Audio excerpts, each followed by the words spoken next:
Before I went on placement, I was excited to learn about a different sector of the healthcare system, but at the same time I was nervous about applying the skills I'd learnt. Prior to the placement, I was sort of excited to get a bit of exposure to community health. I wasn't really sure sort of how they really engage with their patients from an outside perspective. I was hoping to expand and develop my skills and knowledge of patient assessment, treatment and management. I was really just hoping for a good overview of sort of the whole system and how it works.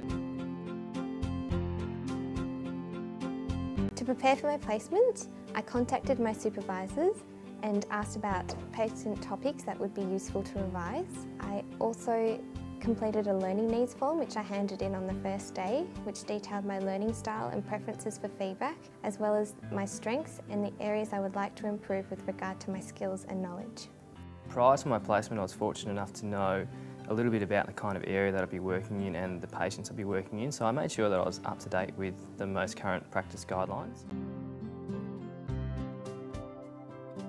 Most of the guidance from the supervisors came through sort of just informal discussions and a bit of informal feedback as well. I think I probably learnt the most just in terms of that open discussion with patients and open discussion with my supervisors. On placements where feedback was tailored to you and they commented on your specific strengths, I found that very useful in terms of being motivating and inspiring.